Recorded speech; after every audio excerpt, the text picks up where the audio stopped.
स्वागत है आपका डर का ब्रॉडकास्ट में, जहां हर कहानी सच जैसी लगेगी और हर सच एक खौफनाक कहानी बन जाएगी। अगर हिम्मत है तो सुनो, और अगर डर लगा तो लाइक, शेयर और सब्सक्राइब करना मत भूलना, क्योंकि डर यही से शुरू होता है। रात का समय था, घड़ी में अभी 12-15 बज रहे थे। कड़क कड़ाती सर्दी, ऊपर आसमान में धुंध और नीचे सुनसान प्लेटफॉर्म। रेलवे स्टेशन पर ज्यादातर बत्तियां या तो टिमटिमा रही थीं या बुझ चुकी थी। सिर्फ एक ही पीली सी लाइट दूर जल रही थी, जिसकी हल्की सी रोशनी में स्टेशन का खालीपन और भी डरावना लग रहा था।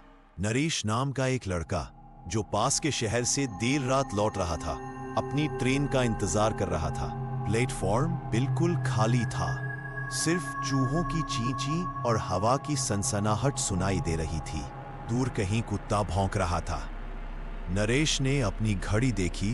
ट्रेन को तो 10 मिनट पहले आ जाना चाहिए था। ये लेट क्यों है?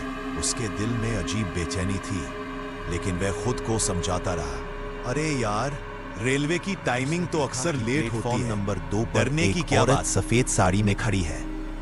उसके बाल बिखरे हुए थे, चेहरा लाइट के नीचे साफ नहीं दिख रहा था। नरेश ने सोचा, इतनी रात को यहां कौन खड़ा होगा?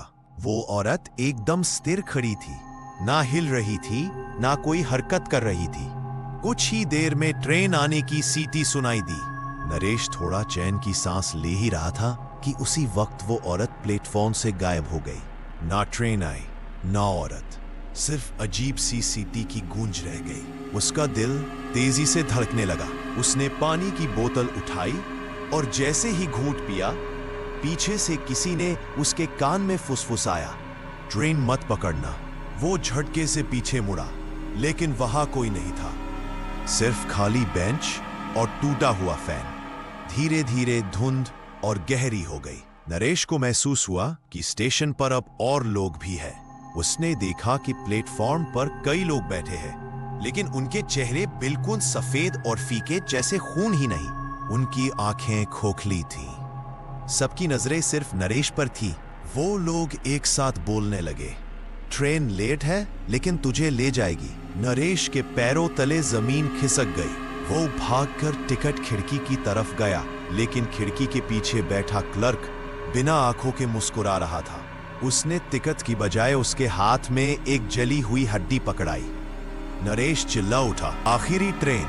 इतने में दूर से एक ट्रेन आती दिखाई दी, लेकिन उसकी आवाज सामान्य नहीं थी। ट्रेन की सीटी में बच्चों की चीखें, औरतों की रोने की आवाजें और किसी के हंसने की गूंज मिल रही थी। ट्रेन धीरे धीरे प्लेटफॉर्म पर आकर रुकी। दरवाजे खुले। अंदर डिब्बों में लोग नहीं, बल्कि लाशें लटक रही थी। किसी के गले कटे थे, किसी के हाथ टूटे हुए। सारी लाशें ऐसे झूल रही थीं जैसे हवा में हिल रही हो। उस सफेद साड़ी वाली औरत फिर सामने आई। इस बार उसका चेहरा साफ दिख रहा था, सड़ा हुआ खून से भरा, आंखें लाल। वो नरेश के पास आई और बोली, तेरा टिकट कट चुका है, अब चल। नरेश ने भागने की कोशिश की, लेकिन उसके पैर जैसे जमीन में धंस गए।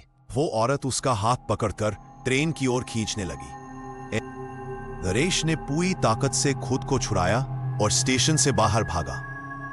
लेकिन जैसे ही उसने स्टेशन के गेट को पार किया, वो अचानक फिर प्लेटफॉर्म नंबर 2 पर खड़ा था। वही घड़ी 12:15 पर अटकी हुई है, वही धुंध, वही औरत। उसे समझ आ गया कि वो अब इस श्रापित स्टेशन का हिस्सा बन चुका है। ट्रेन आई और चली गई। लोग कहते हैं आज भी आधी रात को उस सुनसान स्टेशन पर सफेद साड़ी वाली औरत दिखती है, और जो भी उसे देख लेता है वो फिर कभी घर नहीं लौटता। मित्रों, एक वीडियो बनाने में बहुत परिश्रम लगता है, अतः कृपया इसे लाइक करें और हमारे चैनल को सब्सक्राइब अवश्य करें।